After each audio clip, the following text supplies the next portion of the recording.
When we're helping a gym owner sell a gym, there's various steps we want to go through from the point that the gym owner contacts us and says, hey, I want to sell my gym, all the way to closing, the actual sale. One of those steps is the presentation of the letter of intent to purchase. This should come from the buyer. The buyer might ask, we get a buyer, we send them a non-disclosure agreement, they ask for a few financial documents, and then from those financial documents, we hope that they still like the possible transaction. They get an idea of what the purchase price is, all the different conditions that they want to meet in order to close the deal.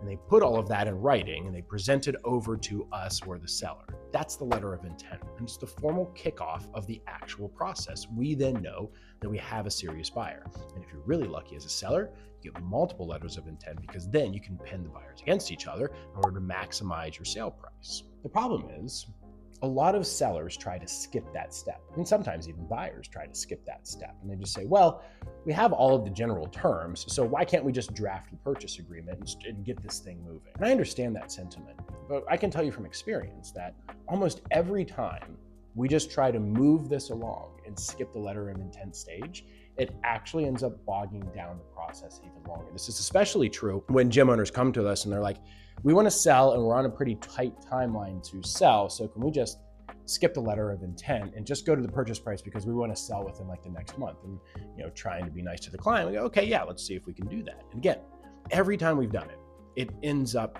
bogging down the process, because unfortunately not all attorneys are the same. And sometimes we get an attorney as a representation of the buyer who maybe doesn't understand the general process or isn't that experienced with buying and selling businesses, let alone buying and selling gyms. And when the buyer and seller are talking, they have an idea of how they think the transaction is going to go.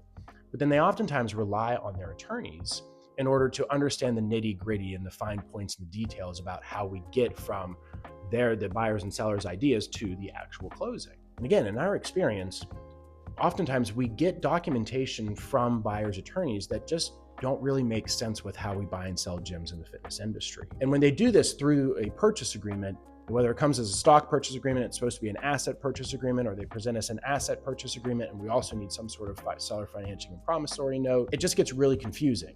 And then we spend so much time going back to the buyer's attorney, trying to get on the same page about what everybody thought this was actually going to be. We could have had this problem off if we just had a letter of intent like 2 weeks ago, because it would have been a lot easier to get everybody on the same page with something informal like a letter of intent than it is now to try to adjust all of the language of a multi-page, sometimes 30-page purchase document. When the buyer presents you the letter of intent, oftentimes we're going to look for different key terms. One, obviously, is the offered purchase price. But then along with the purchase price, we also want to know, are they considering seller financing? Are they going to have to get a loan? Is closing contingent on them getting the loan? What are we going to do with the commercial lease? And so not only are we going to have the purchase price, the proposed purchase price, and the requested closing date, we're going to look for a list of conditions. These are conditions that must be met in order to close. Things like the buyer needs to be able to sign the commercial lease. They need to be able to complete due diligence. They need to be able to get their financing. Sometimes buyers may even say something like the seller has to show that from the point of signing the letter of intent to the point of closing, the seller gym hasn't lost, say, over 15% of members or something like that, so that we maintain business, we maintain the value and the profitability of the gym all the way through the process. Sometimes, though a little bit rarer, we'll see requests for exclusivity in a letter of intent as well. That's when the buyer says to the seller, look, I want to go through due diligence, but I also don't want you considering any other options while I do this. We're okay with exclusivity, but we might want the buyer to jump through a few more hoops before we give them exclusivity and cut off your option as the seller from considering other potential offers.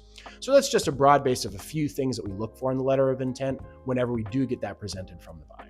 While we understand that we want to get from the idea of the offer to closing as fast as possible, we do need to pump the brakes oftentimes, and we don't want to skip the letter of intent. Because a letter of intent is the way that we as the sellers know that us and the buyers are on the same page. And everybody has a pretty general idea of what needs to happen between the letter of intent and closing. And that actually speeds the process along to closing, instead of skipping that letter of intent and then trying to actually figure out who's all on the same page once we get the formal legal documentation. So Again, as much as I know you really want to get there fast and you want to skip the LOI stage, please pump the brakes, trust us.